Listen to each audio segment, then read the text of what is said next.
guys, this week on Cars with Big Boy Trev, maintenance segment, we are talking about service.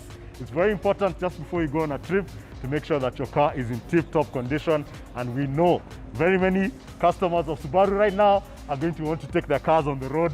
So you've come here to SUBARU Kenya to have a look at what you need to do when you're having your car serviced. So I have with me over here Lydia. She's in charge of service at SUBARU Kenya, and she's going to take us through the process that a customer goes through when they bring their car here for service. Thank you, Murigi. As you've heard, my name is Lydia Obiero from SUBARU Kenya headquarters. This is where confidence is in motion. We like our customers, and most of the time, when our customer comes to our service center, let me just mention that we have service centers across the country, and whichever place you are able to take your vehicle to the service centers. This is the headquarters of SUBARU Kenya.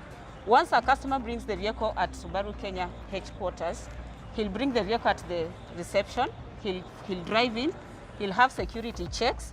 Once he's had the security checks, the security officer will direct the customer to our receptionist. Then the receptionist will have to guide the customer to our service advisors. The service advisors will have time with our customer just to get to understand what the problem is with the customer.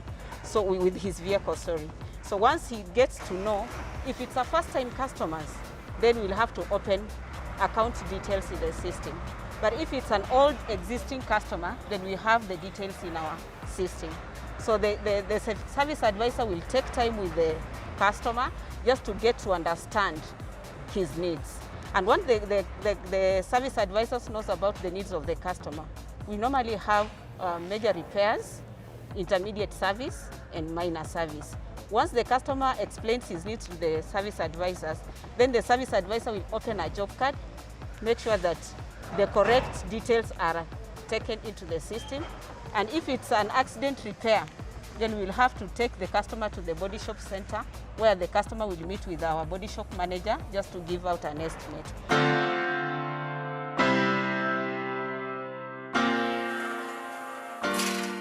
In SUBARU Kenya, we have qualified trained technicians who will have to look at your vehicle and do a diagnostics.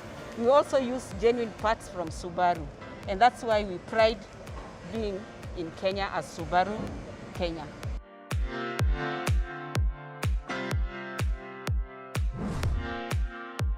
Why is it so important for you to consider genuine Subaru parts vis-a-vis after-sales parts? So today on Cars Big Boy Trev, I'm joined with Mr. Tony Kwech, who's the head of leasing support at SUBARU Kenya. He's going to give us a detailed analysis about the different parts that we put in the car. So karibu sana to the show. Thank you very much. Now let's start with the most important thing.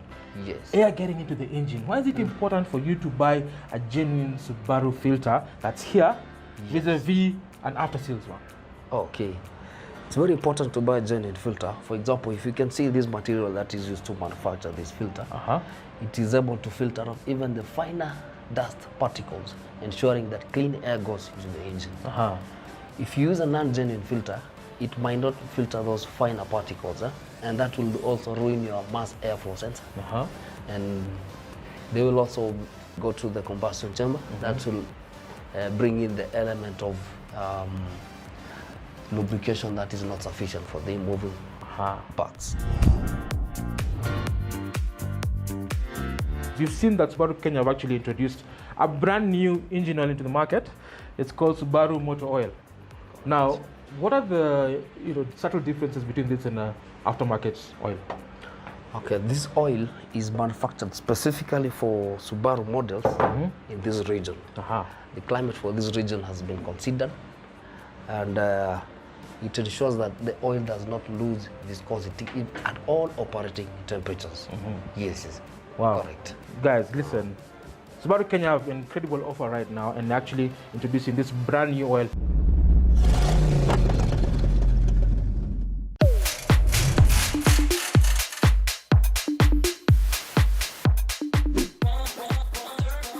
We know Subarus are very powerful cars, and they need good sparking power to give you that power that we all love. Yes. What's the difference between a genuine iridium spark plug vis-a-vis an aftermarket plug?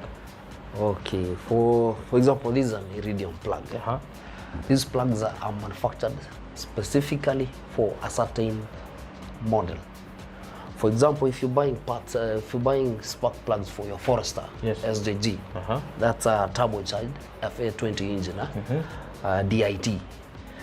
The DIT will require some specifications like a 0.6 millimeter gap and a heat range of around 8 for optimum performance.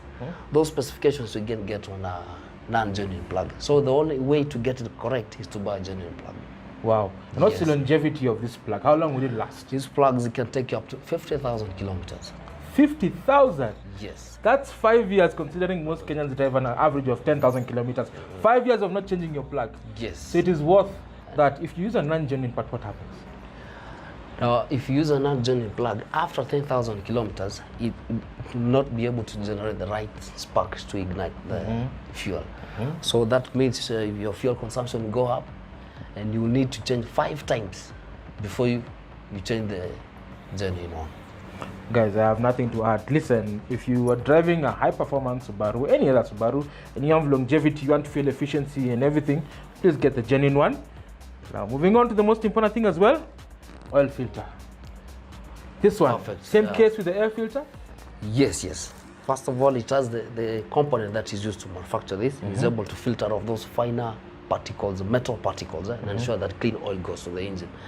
One more thing is the relief valve. It's set correctly, accurately, so that it opens up at around 160 kPa.